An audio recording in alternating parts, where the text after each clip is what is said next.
Hello, you fucks. Welcome to John Solo's Beer Brigade. I'm John Solo. You are not, and today's a big show. I'm doing this from the control room tonight because I was doing editing today all day, and I don't feel like going and opening up the booth, so it is what it is. We are up here. A couple quick show notes, and then we're going to get right into this because this guy's going to be a lot of fun today. First off, tomorrow we are starting True Order by Patricia Logan. I'm excited about that. Gay unicorns fucking vampires in the ass. What's not to like? After that, we are getting into Tal Bauer's book. I kind of flipped those two around a little bit. I was going to be doing Tal Bauer's first, but scheduling thing on my end, and to be quite honest, Patty really needs this thing because I think it already released an ebook, so let's just get this thing done. This Friday, we are doing the Rambling Gremlin show. I'm really excited about the segment, so if you didn't watch the first one, that's fine. It's 37 fucking minutes long, so I'm not sure if you want to or not. But this next one's going to be shorter. It's going to be cool. And this is going to be our weekly audio books romance update thing. So just check it out. It's going to be showing on Friday at 5 p.m. That's going to be on YouTube, but I'll post a link up here in the Facebook group. And yeah, past that, we are ready to rock. This guy, I don't think needs any introduction. He's done quite a few big books. Everybody knows who he is, and I'm pretty sure I've got this right. I need to call him Declan Winters, but his picture up here says Zac Aleman or Aleman. Tracy told me how to fucking say that. Anyways, without any more from me, I give you Zach. Hello, Zach or Declan. Which do I fucking call you in this room? Which are you today? Either is fine. I don't care. You could call me Declan for ease of the fans, I suppose. Well, when I was looking through, I was grabbing a graphic for you, and the graphic I grabbed says Zach, but when I was grabbing it, I was looking through your Declan Winters stuff, and you've done a few like larger projects, man. CS Post, kind of a big deal. Yeah. You've definitely cracked the nut in this already. How long have you been doing the audio stuff? I think it was about a year ago I got my first one. No, I want to say about a year and a half ago I got my first one. Okay. And it was CS Po. I just got it off of, just auditioning randomly. I didn't even know it was an book I was auditioning for because the audition script wasn't indicative of anything. I knew, and so I recorded the audition script and got it and entered this wonderful world. That's since exactly, then well, that's how I broke into it, dude. I didn't know that what I was auditioning for was in fact audio book, and then I started reading and I was like, well, I mean, whatever, two guys, but I learned a lot real quick, I'll tell you that. It is what it is. Yeah, I mean, it's fun. It's actually I've found, at least in my experience, and I'm sure your mileage may vary, but I've found it's some of the best written stuff I work on. It's so easy to just breeze right through it. I don't stumble on a lot of weird stuff that we all have that, but I don't know. I'm really enjoying it. I've worked for a few different authors. I got my first publisher one set to record in January. So yeah, I saw you're working for Tantor too, right? Yes, sir. That is excellent, man. They have fed me for quite a few years now. I'm trying to lean back into the indie stuff a bit more, but what kind of projects are you doing through Tantor? Are you getting into the romance, or is it nonfic, that sort of thing? I've done a couple for their Ascent Audio brand for like nonfiction stuff. That was the first couple that I did for them. And I thought I was like, I guess they kind of like me. They gave me a couple, and then it was nothing for a little bit, and then it was like, here's a romance, here's a romance, here's a romance, here's a romance. So it just started kind of rolling in, and then after a while, I got my first audition, and they do that thing where they're like, let me know what pseudo you want to use for this one, and so I booked it, and I'm not 100% sure who I'm working with, but I guess I'll find that out in January when I get the script. So. That's when I get the final script. Yeah. Well, I've been, the way I structure my schedule, it's for multiple reasons. I'm starting to lean more into the indie work. For one, I'm getting back to the point. Have you worked any royalty share stuff? Have you had any luck with that? I have done one royalty share plus project when I had like a really dry month. And I was like, I'm not getting anything, and I feel like I'm just out of practice. And so I started dipping into the royalty. That stuff gives me a headache, just the thought process behind trying to figure out how to market it and all that stuff. It gives me such a headache. And I haven't really had to rely on it, but I do want to get into it more. I do want to start doing, because I think it's probably a really good way to explore stuff that maybe you're not getting that you want to do. For sure. Because there's just more stuff to, there's more targets to aim for, I suppose, on the royalty share side. I've hit this point in my career where in the beginning I couldn't get anything but royalty share, right? And I worked my ass off, and I finally started getting some pay-per-hour projects, and that was really good. And some of the people that watch me have heard this before, but so then I got to the point where I was getting really good pay-per-hour projects. I can make a good living doing this. And then I realized, because some of the older royalty share stuff that I have stacked up, not only from me, but also from my production company that I ran, still pays my mortgage every month. I mean, there's money coming in from books that I did 7 years ago that are still paying pretty well. And it started to click. Maybe this is a better long-term strategy to kind of stack some of these in again. And then I started asking authors, and they were like, no, we're not giving you a royalty share. What do you mean? What do you mean? And they're like, well, we'll lose money. So that's when it started to click. Oh, okay. Now I've worked myself around to that, where now I have a name and I can sell some shit, but no one wants to do it. So it's taken a special kind of animal. I've actually gotten a couple people that have agreed to it, and a couple very good selling authors that have agreed to it. And I'm really excited about it. I want to lean more into that over the course of the next couple of years, not exclusively, but a lot. You know what I mean? Yeah. I've found that, I'm still kind of in the beginnings of it. I've been doing this for 3 years, but only full time for about a year. Yeah. So I don't have a lot. I've got 40 some odd projects under my belt total across my 3 names that I narrate under. But I've started realizing, like, there's always that little where you're just like, oh, I didn't get anything yet, or I've got nothing on the plate. I'm sure eventually that'll go away and that'll be nice. But I've just started thinking, like, I should probably branch out. I get stressed when it's like, is this a scam or is this not a scam? Fuck yeah, dude. It's a weird market. It's stressful. Yeah. Even with the per finished hour stuff, it's like every once in a while I get an offer and it's like, wow, that's a good offer. I better send a contact form through this guy's website and make sure it's legit, and get half up front. I don't blame you one bit, man. I've gotten lucky. I've not gotten hit through ACX. Now, in the beginning, I was working through a company called Odesk, which is like an Elance kind of thing. And I got burned multiple times on that. So shit does go down.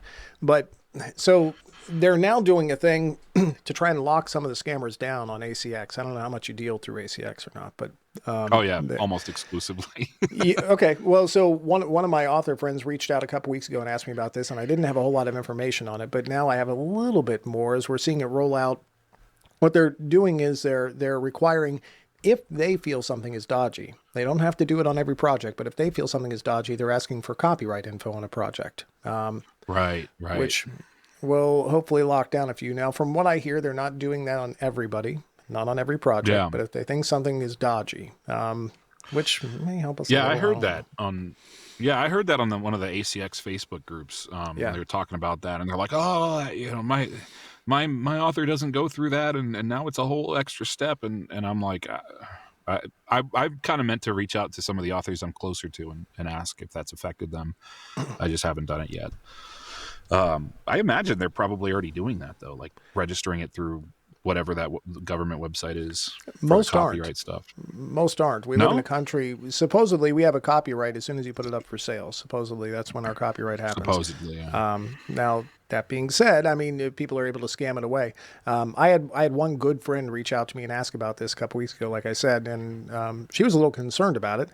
I don't blame her one bit. I don't blame her one bit but from my understanding, it's not going to be a problem until it's a problem. Right. Victoria Sue, I know until they you're start dodgy. Two people saying that this is my book. Precisely. And if that's the case, then there are still other options. For one, if the author doesn't want to go through a copyright thing, and I understand it's kind of a pain in the ass and it slows down the wheels. It's going to take some time to get that back from the government before you can do anything. And if we try exhausting the avenue of talking to ACX and saying, look, I can show you X, Y, and Z while I apply for this. Can we get this thing going? If that can happen, then we can go through Find a Way, which is now being bought by Spotify. Oh yeah, that's fun. Yeah.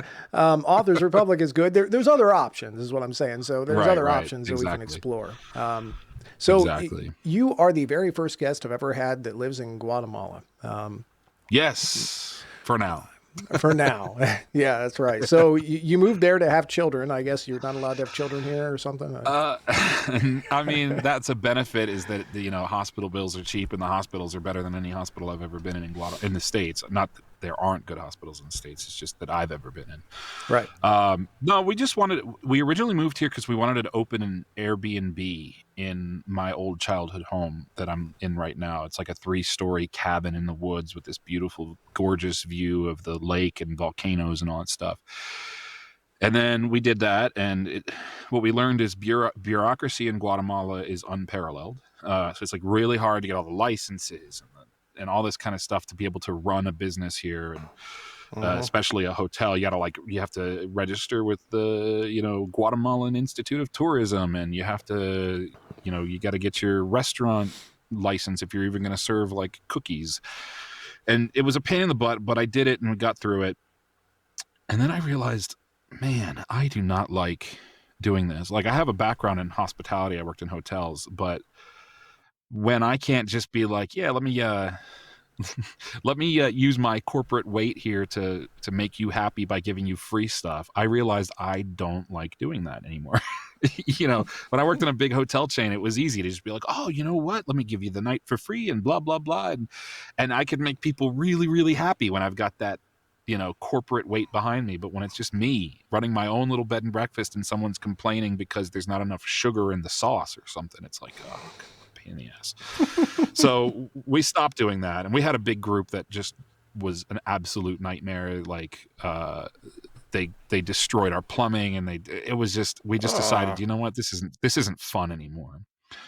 So I got into voiceover because I had a friend who had always wanted me to get into voiceover. He's one of those, like, never worrying about what he's doing. He's always worrying about what other people are doing. Really nice guy. He's a musician. I was going to say, we call them assholes.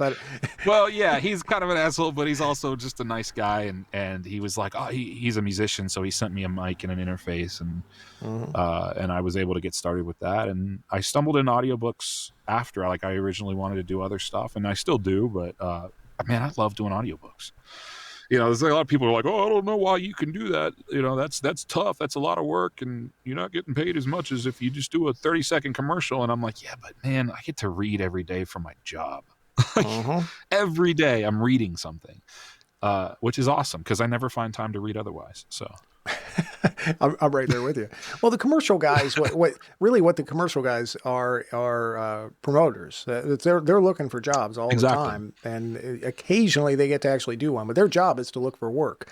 I got to be honest, I haven't looked for work in a few years now. It's a wonderful thing. People come to me. It's awesome. You're one of the guys I really look forward to seeing in Discord, man.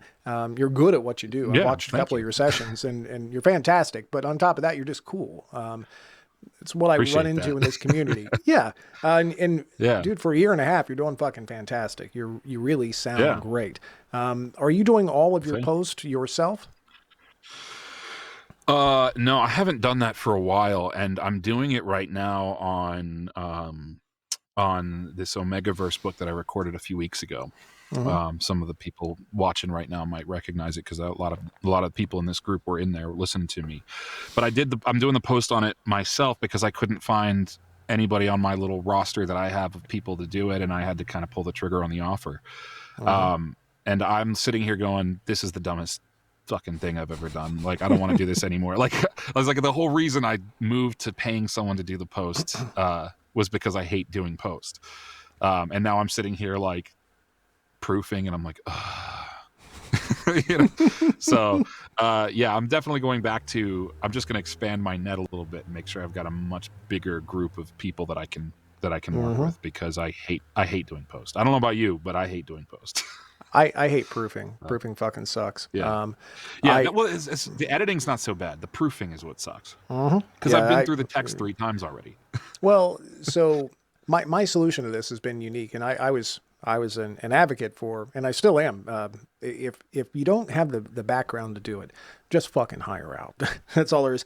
I was an audio engineer for years before I did this, so like I was producing other people. I know how to work post.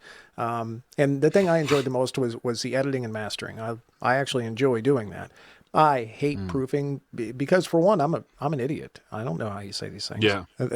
They don't pay me to know how to say it. I mean, they pay me to say it well. So yeah. Leisure or leisure? Precisely, man. Fuck all that. People give me stupid words like garrote and shit, and I have to. So my solution is Trace runs live with me in most every session. So that's my first pass of proofing, and then Positron does a fantastic freaking job of catching what she misses. Yeah. And then I've been doing my editing myself and my mastering myself. And actually today I just started fucking around with streaming my editing. You know, I work in Discord every day. Today I streamed my editing session to my own Discord group. I think starting tomorrow night, I'm going to start doing that over in the Haven. It helped. Nice. Because typically what happens to me after about an hour is I get tired of doing it, is what happens. So that keeps me going. I found that the editing is really mindless, and I can do most of it visually. You know what I mean? Like I recognize, oh yeah, that's where I'm trying to literally suck down the entire ocean. Cut that out.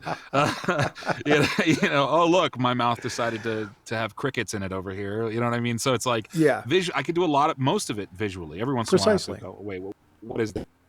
So most of it I can do visually. So I mean, it's simplest at that point that I can just maybe, you know, put on a TV show or something while I'm doing it. But the proofing, it's like you got to have all hands on deck. You know what I mean? Like you got to, the brain's got to be focused in. You got to be paying attention, and I don't like that. Yeah, I tap out of it. Fuck all that. The editing, what I've been doing recently, my best workflow for it is, especially today, it was fucking awesome. I had Discord up, so I was able to keep track of the chat, and kind of that keeps me going and motivated. Then I've got I'm actually working probably 30 seconds to a minute ahead visually while I got it playing. So I can still hear something slips through. The thing that slips through for me are stomach noises. I don't know how your stomach is, but Jesus Christ, my stomach, it is loud, dude. And it's funny you mentioned the did you say cum in your throat? Because I thought that's what you said. The cum in my throat that I get something like that. I said something like that. It gets so bad sometimes, man. And I can't. Yeah. I did several projects without going through that process, and I didn't get a complaint from everybody. I don't know if anybody noticed or not, but I noticed. So. Dude, I think most people are just listening to us on earbuds, and it's just not as apparent on that. You know what I mean? I'm sitting here with my DT770 Pros, and those things could pick up a freaking mouse fart from a mile away.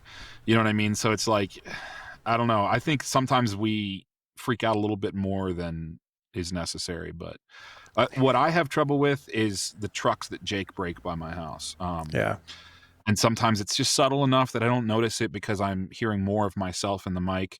And then when I'm doing the post, it's like, oh, look, the spectral view, it's all freaking yellow down there at the bottom. Shit. You can see it plain as day. Victoria I really Sue worry about it when I suggested, send stuff off to the... Victoria Sue suggested that you need to stop swallowing. So that's probably pretty good advice. Stop swallowing. Yeah, stop swallowing. Yeah. A lot of people want us to stop breathing too. The trucks thing, it's funny that you said the spectral view. A lot of guys that are you a Reaper guy? Are you using Reaper, or what are you using? Yes. I record on Reaper and I edit in Audition. I stopped using Audition because it corrupted a bunch of files, and I went scorched earth on that shit. I got that shit off my computer. So that's an interesting workflow, though. I've not met anybody that does it that particular way. Why are you editing in Audition as opposed to Reaper? Because I hate Reaper. I think Reaper is not really made for editing so much as it's made for recording and mixing. So that, you know, cutting and moving things around is just a pain. And my absolute favorite reason for using Audition is the mix paste option, where I can take a 1 second of, you know, room tone and set it to repeat to fill in spots where I want to repair something, instead of having to just erase that. I just wipe it all out with room tone. I don't know that you can do something like that in Reaper, but I don't find Reaper to be super user friendly, but I do find it to be super economical as far as computer resources goes. So Oh yeah. my punches are a lot crisper than they used to be. I find it just doesn't hang up as much as Audition did, especially on my Surface Pro that I use. Mm-hmm. And then I can just sit back and, I don't pay for Audition because my wife is a graphic designer, so she's got the full thing, so it doesn't cost me any more to use Audition. And I got to tell you, Audition is so user friendly for editing. Mm-hmm. So it's just the way it's worked out for me. I think if it works for you, fucking do it, man. You're not the first person I've talked to that has been an Audition guy. Audition is fantastic. I love Audition. Yeah. You're right about the efficiency. For somebody like me, Reaper is a dream come true because it's a tinkerer's dream, but it's totally not user friendly. You can't just open it up and you're not. How do I even record? I don't. It's not that obvious. It's not. I'm not an audio engineer. I know enough now that I can kind of troubleshoot things and all that stuff. But when I first started, I got so lucky by stumbling onto like a mastering stack that works really great. And I've consulted with some engineers and they're like, hey, you sound great. I don't see anything I'm sure we could improve on some things, but you don't really need to. Mm-hmm. And I just stumbled upon it and I saved it. I wrote like little versions of screenshots and notebooks and that if I ever lose it, that I'll be able to do it again. Because it's just like I'm an engineer. I mean, like I said, I've learned enough that if something goes wrong, I can fix it and do that. But I've just never cared so much about the engineering aspect. So it's a lot. And I know a lot of voice actors and narrators engineering side, and that's great. Mm-hmm. But yeah, I were to just send that stuff off to editor, and he takes care of it all, measures it, and gives me the pickup list, and that's all I have to think about. It's a beautiful thing. Do me a favor. We're going to try your Guatemalan internet here is kind of fucking up. So I want you to hit refresh once on your side, and we're going to see if that fixes it up a little bit. And let's do that. Yep. No problem, man. I'm blown away that it works as well as it is right now. I'm absolutely blown away by it. Let's see if we can bring Zach back in here. And I think you're in. Tell me when you can hear me. I can hear you. Excellent. Yeah. And that refreshed it and it's actually a bit better now. Beautiful. That is something cool that we can do with this software too. It's still a little staggery, but I think we're going to be all right to get through it. So you got to tell me about your Surface Pro. We were talking about that before we came on the air here. And I'm a Surface Pro guy. So you were talking about the throttling. I fought with this hard in the beginning.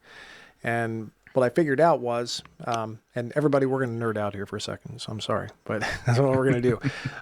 What I figured out was that Microsoft locks you down on the Surface Pros to having just the balanced power settings, right? So if you're familiar with what I'm saying, if you go into the power settings and, like you set it so my screen shuts off after 10 minutes, that's where the settings are that I'm talking about. They lock it down so you can only have the balance setting and that's fucking it. There used to be a solution for this. You could go into the registry settings and turn off CS enabled. And what that did was it turned off the instant power up.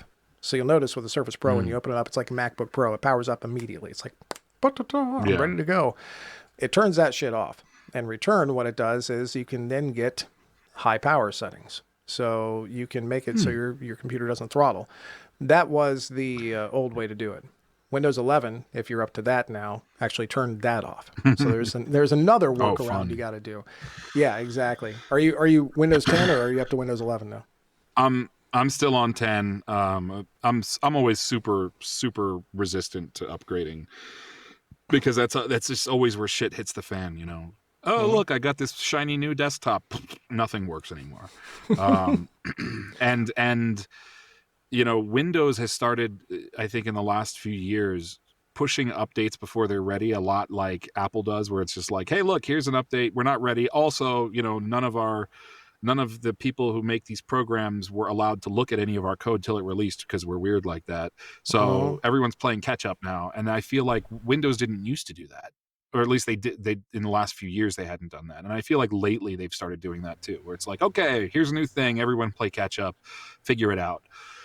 And so I'm just going to wait till everybody figures it out. I don't blame you one bit. I did it because I needed to wipe my Surface Pro and start over anyways. There was a bug, a glitch, whatever it may be. So I was in a situation where I was like, I got to wipe it. Might as well try it and see if we're doing a clean install anyways. I might as well try it. And I'll tell you what, especially on the Surface Pros, and this is the reason I had asked you, especially on the Surface Pros, Windows 11 is the absolute shit. On a touchscreen, tablet-y style device. Oh my God, it's amazing. You will love it. Yeah, if you move to it. Now, that being said, Adobe Audition, and I say the word Adobe really strong before Audition, I have no idea how that shit works on there, and they are finicky as shit. I know a lot of my friends use Photoshop, and they're like, oh. I don't even have Audition on my Surface Pro because I edit on my gaming PC in the control room. Perfect. So I can sit in a nice comfy chair and not worry about the squeaks and I can turn on the fan and not be in the booth. So I know some people that edit in their booth and I'm like, are you fucking crazy? No way. Do you have a couch or something? I mean, I've got a nice booth and I don't fucking edit in there. No way. Not a chance. Yeah, exactly. Yeah. If you're not trying that, everything else, I can assure you, everything else is fucking worth it. It's absolutely phenomenal. Yeah. What it does is it just makes it easier. All the shit when you're trying to do it with the touch screen on the Surface Pro, where sometimes it doesn't quite work right and you have to find workarounds in Windows 10, it all works beautifully on Windows 11. That's awesome. That's the cool thing. What audio interface do you use? I use the Audient ID4, Beautiful. the Mark I version. I've heard horrible things about the Mark II versions, so I'm going to hold on to this one as long as I can.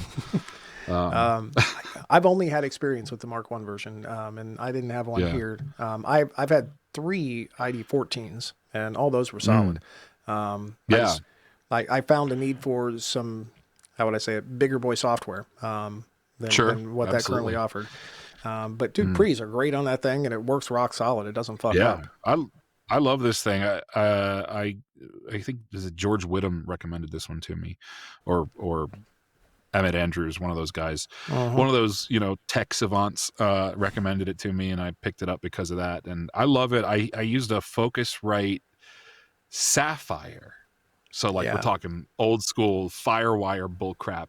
Yep. So I used to use a Focusrite Sapphire Pro 14 or whatever it was. And that thing was just so dinky and old that it was like every time, you'd like wiggle the headphone jack and you get all the static in the mic.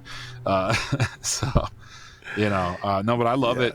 It's nice and powerful. I used to have to crank the gain all the way up to use my old NT1. And then when I got this thing, it was like, whoa, let me turn that down. So, much better pre's. I've seen now I have a Focusrite ISO 1. It's not it's not a audio interface. It's just a separate preamp, and I love that thing. But I've heard that their lower end audio interfaces are just riddled with driver issues. That's what I've heard. Yeah, and that's one of those things. Like living in Guatemala, if I want to order something, I can either pay double for it here, or I can order it on Amazon and use an imported amount. Either way, it's either going to be way more expensive I want to pay, or it's going to be a week and a half for me to get it. So I definitely think that was considered more reliable. Yeah, I don't blame you one bit. By the way, I got to answer a question here. Susan Button says, Windows 11. I have a high-powered 3-year-old Core i7 laptop with 16 gig of RAM and a separate graphics card, and Microsoft says I can't upgrade it to Windows 11. Lots of people with my machine are really upset. Yep, that would be the TPA, I think it's called. There's a security setting in there. Some computers have it on the chip and some computers don't. And by the way, you can still update it. There's you can still go to Windows 11, Susan. My wife has a Surface Pro i5, the 2017 model. I have 2 of those, in fact. And they say that we can't update that one, and we did, and it's getting updates just fine. It's beautiful. So my recommendation to you, Susan Buttons, is try it and see, because trust me, I think it'll work just fine. It's the processor they don't support? Well, then throw that shit in the trash and buy a new computer. What's wrong with you? Yeah, exactly. Because money growth, really, dude, it's just it's really just for the most part, it's just a new skin on Windows 10. It's virtually the same thing. So not that big of a deal. Sorry, I had to geek out. I'm shocked that more narrators don't have that i5 Surface Pro. That is like the narrating machine. Yeah, from I God. agree. I recommend it a lot, and I always like put the caveat in there, like, yeah, the battery life's not great, but it's such a versatile computer. I mean, I've got a vertical monitor that I used to read my scripts off of. I want to get another monitor to put my DAW on so I can do my research down on here. But yeah, I mean, I love this thing. Like I said, I'm not happy with the battery life, but that's really not a concern for me as much as it would be for like if I were a student or something like that. Yeah. Well, the magic of it is having a computer that's powerful enough to record cleanly with no latency, and still be in your booth and not have a fan. That's the amazing thing. That's the big part.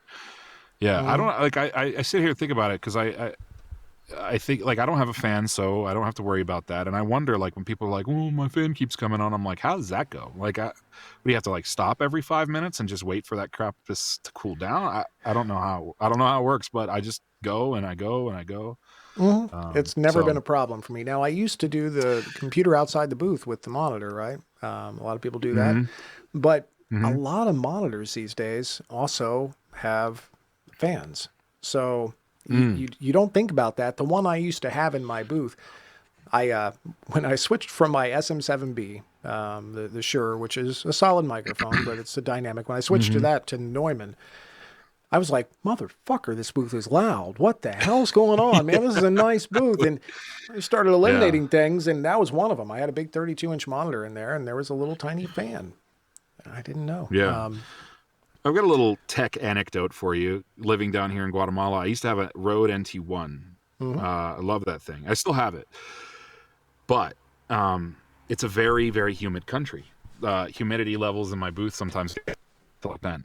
And I didn't know this, and it took a long time to troubleshoot this, but humidity is the enemy of a large diaphragm condenser. So it took me a long time to figure it out. I found some blog post about some like nature sound engineer. He'd go out and he'd record like nature sounds, and the fog in the morning would build up on his capsule. So he had to figure out how to fix it. So he rigged up some sort of like weird little heating element under the grill of his microphone to keep the moisture off of the. I was like, okay, well, that makes sense. So for a year, I had to toast my microphone. I'd turn on the toaster oven, open the door, and set my microphone on like a towel in the door of the toaster oven so that it would heat up, burn off all that condensation, and then I could take it into the booth and I could record for about an hour and do it again. But it was destroying my productivity, because you can only record for an hour, then you got to go pause. So I upgraded to a shotgun mic. No more humidity issues. But it was a really when I posted my issue, I was like, hey, so this is what's going on with me. Is there any microphone that won't have this problem? All those tech guys, all the big voiceover people were like, well, wait a minute. You told microphone. I have never heard I can get to work. Dude, I've been at this a long time. I have never once heard of somebody putting their microphone in the toaster. That is, in the words of little Lissa Grambling, that's hot. That's hot, yeah. That's hot. No, it's funny because I thought something was wrong with it. I called Rode and they're like, send it back to us. So I went through this ridiculous process of sending my mic back to Rode from Guatemala, waiting for it to come back. And they were like, we tested it, works great. And I'm like, I don't know what the fuck you guys are talking about. This thing literally starts hissing after about an hour, and then it stops working after about an hour and a half. Like it literally just doesn't pick up anything. But yeah, after like just a ton of research, I found this one little blog entry that kind of me into what the hell was going on. But yeah, so down here, I'm a shoddy. When we move back to the States, I'll probably switch back to the LDC. Well, another guy reached out to me.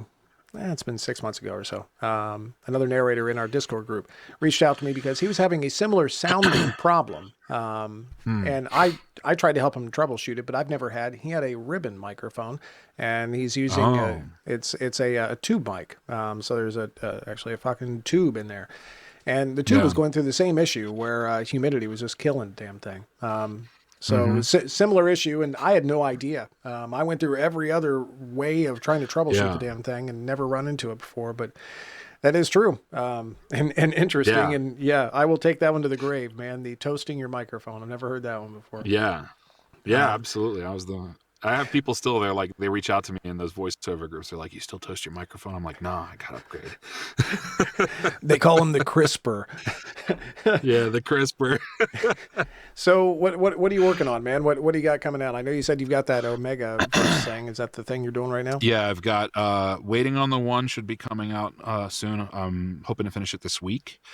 I just finished recording my second book for Gregory Ash, Cascade Hunger, which is the sequel to Stray Fears. That's what I've got, and then I've got an vampire book coming up in January. I get to record. I'm excited about that, and I'll be working with a co-narrator. I'm not sure who yet. And then a lot of other stuff. I've got some romance stuff under my other pseudonym, Bradley Ford. Working on a couple romance books, and I've got a Con Lang. This one I'm actually kind of excited about, even though it's nerdy.